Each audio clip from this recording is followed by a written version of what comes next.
എനിക്ക് വളരെ പ്രധാനപ്പെട്ടൊരു കാര്യം പറയാനുണ്ട്. പതിവില്ലാതെ സിനിമയ്ക്കൊക്കെ കൊണ്ടുപോകാന്ന് പറഞ്ഞപ്പോഴേ എനിക്ക് തോന്നി. എന്നതാ കോള്? എൻ്റെ ദേഹത്തൊരു പോറിൽ വീഴുന്ന കൂടി എനിക്ക് സഹിക്കാൻ പറ്റത്തില്ല.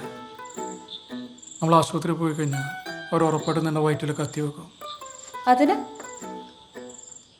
നമുക്ക് ഈ പ്രസവം നമ്മുടെ വീട്ടിൽ വെച്ച് നടത്താം. വിവരമില്ലേ നിങ്ങൾക്ക്? പ്രസവം ഒന്ന് കേൾക്കുമ്പോഴേ എനിക്ക് പേടിയാ, പിന്നല്ലേ വീട്ടിൽ വെച്ച്. ശാലിനി, പ്രസവം ഒരു പ്രക്രിയയാണ്, അത് നടന്നോളൂ. തേങ്ങാ കൊലയാണ് പ്രക്രിയ എന്നൊക്കെ ആണുങ്ങൾക്ക് വെറുതെ അങ്ങ് പറഞ്ഞാൽ മതിയല്ലോ. സോമൻചേട്ടന്റെ പിടിവാശി ഇവിടെ കാണിക്കല്ലേ. ഞാൻ എൻ്റെ കൈ വെച്ച് എന്തോരം പ്രസവം എടുത്തിരിക്കുന്നു. പശുവിന്റെ പ്രസവം എടുക്കുന്ന പോലെയാണോ ഇത്?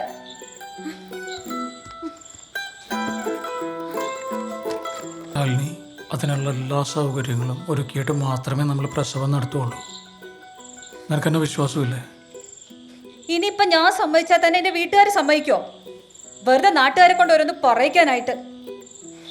എനിക്ക് നിന്റെ സമ്മതം മാത്രം മതി, വേറെ ഒരാളുടെ സമ്മതം വേണ്ട.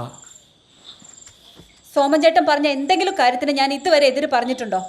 പക്ഷെ എന്റെ കുഞ്ഞിന്റെ ജീവൻ വെച്ച് കളിക്കാൻ ഞാൻ സമ്മതിക്കത്തില്ല.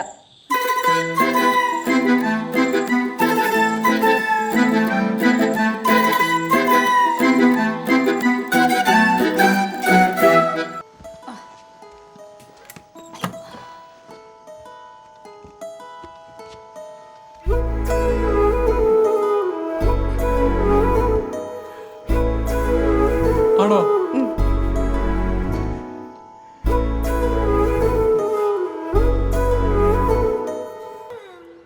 അന്നൊക്കെ നിറവരമായിട്ട് കക്കവാരം പോവായിരുന്നു. പണിയെടുത്ത് കിടന്നാലേ ഈ പേരൊക്കെ പുട്ടുപോലെങ്ങ് പോരും. ധൈര്യമായിട്ടിരുന്നോ, ഒരു കുഴപ്പമുണ്ടാവില്ല. എടീ എടീ, സോമന്റെ വീട്ടിൽ നിന്ന് എന്തോ ഒച്ച വെക്കുന്നുണ്ടല്ലോ. അയ്യോ, ആ പെങ്കൊച്ചിന് വേദന തുടങ്ങി കാണും. ചെന്ന് നോക്ക് മനുഷ്യ. നീ ആ ടോർച്ചിങ് എടുത്തേ. അയ്യോ, എന്ത് പറ്റി? ചേട്ടത്തി അനങ്ങുന്നില്ല, ഗ്യാസ് കയറിയതാന്നാ പറയുന്നേ. എന്നാ പ്രശ്നം? ചേട്ടത്തി ഓ, മനുഷ്യന്റെ ഉറക്കങ്ങളേന് ഓരോ മാരണങ്ങള്. ഇവിടെ വന്നപ്പോ ഇരിപ്പ് തന്നെ ആയിരുന്നില്ലേ? പോരാത്തിന് നേരത്തെ പൊട്ടുകടലേം കയറ്റി. അപ്പൊ തുടങ്ങിയത്. ഒരു കാര്യം ചെയ്യ്, കുറച്ച് ജീരകോളം എടുത്തു. ഞാൻ പോയി എടുത്തിട്ട് വരാം. എടാ, ഈ വയ്യാവേലിയും കൊണ്ടാണ് നീ അവളുടെ പേരടിപ്പിക്കാൻ പോകുന്നത്. നിങ്ങൾ ഉണ്ടാക്കി വെച്ച കഴിച്ച പിന്നീട് ഞാൻ ഇങ്ങനെ ആയത്. അതെ, വാരി വലിച്ച് കയറ്റുമ്പോ ഓർക്കണായിരുന്നു. ആ പെങ്കുച്ചിനുണ്ടാക്കി വെച്ച മരുന്നിന്റെ പകുതിയും ഈ പെമ്പറത്തോത്തിയാ തിന്ന് തീർത്തത്. ഒരു ശകലം. ഏത് മരുന്ന്? കരുണി പുഷ്ടി. എന്താടാ പ്രശ്നം? ഒന്നുമില്ല, കുറച്ച് ഗ്യാസ് പ്രശ്നം.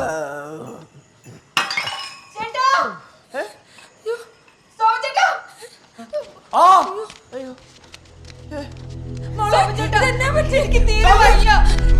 കൊച്ചിനെ ആശുപത്രി കൊണ്ടുപോകാം. ആശുപത്രി കൊണ്ടുപോകണം. സമയമില്ല. കളിയാ നീ.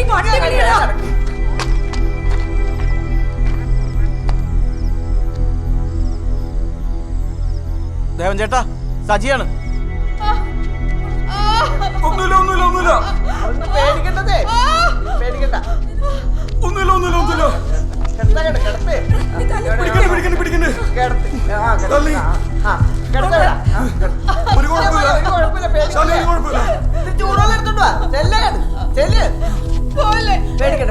വേണ്ട, നീ ഇവിടേക്ക് ഞാൻ പോയിട്ട് വരാം.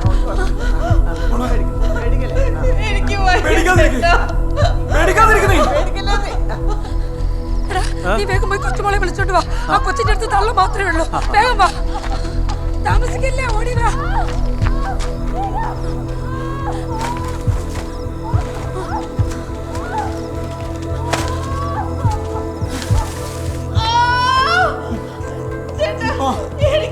പേടിക്കാതിരിക്കും.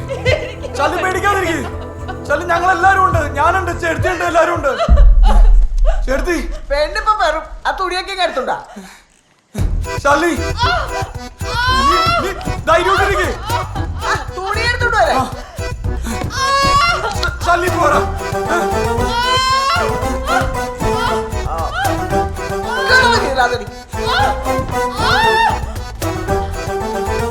പേടിക്കണ്ട, വേദന വരുമ്പോഴേ നല്ല ശക്തിയായിട്ട് അങ്ങോട്ട് മുക്ക്.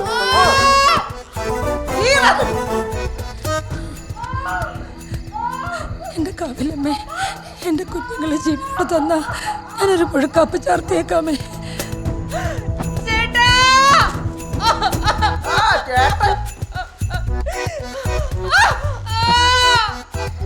ആദ്യം തള്ളിക്കെട്ടാ കൊടുക്കേണ്ടത്. ഇതൊന്ന് കഴിയട്ടെ. കൊച്ചുമോളെ, നീ ആ വെള്ളം ഒന്ന് തിളപ്പിച്ചേക്ക്. ഞാൻ എന്റെ കൊച്ചിന്റെ അടുത്തേക്ക് ഒന്ന് പോട്ടെ. പൊക്കോ, ഞാൻ നോക്കോളാം. ശാലിനി, എനിക്ക് പേടിയാവുന്നു. ശാലിനി, പേടിക്കാൻ ശ്രമിക്ക് ശാലിനി. എനിക്ക് പറ്റുന്നില്ല. ശാലിനി, നീ വേഗം നോക്കാതെ മുക്കടി പെണ്ണ്. എടി മുക്ക്.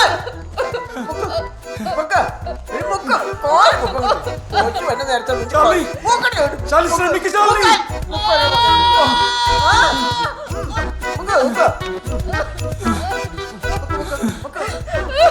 ഈ നേരത്തെ അവളുടെ ബോധം കിടന്നത്. ബോധമില്ലാത്തവരെ ഒരു നൊപ്പിച്ചു വെച്ചിട്ട് മോളെ നീ കരയല്ലേ. ശാലിനി, ധൈര്യമുണ്ടെനിക്ക് ശാലിനി. ശാലിനി, മതി ഒന്ന് പെട്ടെന്ന് തുറക്കണോ? എന്റെ ഭഗവാനെ, എന്റെ മോള് വേഗം വാ ചേട്ടാ. സമാധാനിക്ക് ജാനകി. പെട്ടെന്ന് വാടോ. ശാലിനി, എടി മുക്ക്.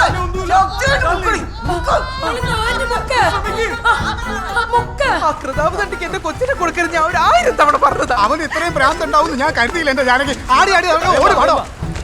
ശാലിനി, നീ ശ്രമിച്ചു നോക്ക് ശാലിനി. ഒന്നുമില്ല.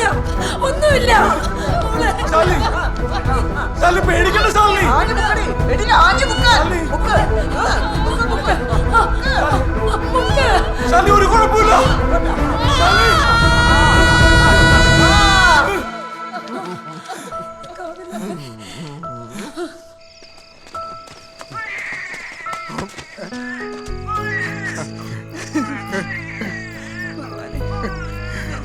നീ അകത്തോട്ട് ചെല്ല്.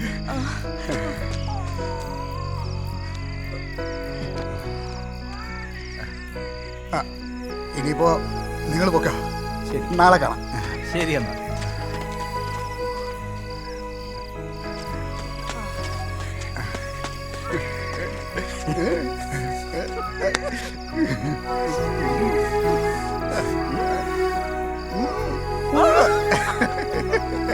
അപ്പൂപ്പോ.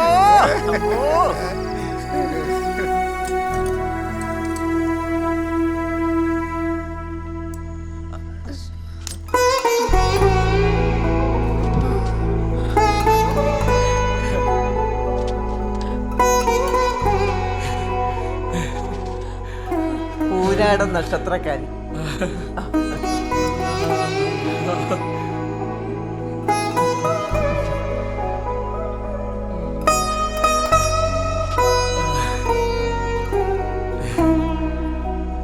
ഹാപ്പി ബർത്ത്ഡേ മോളെ.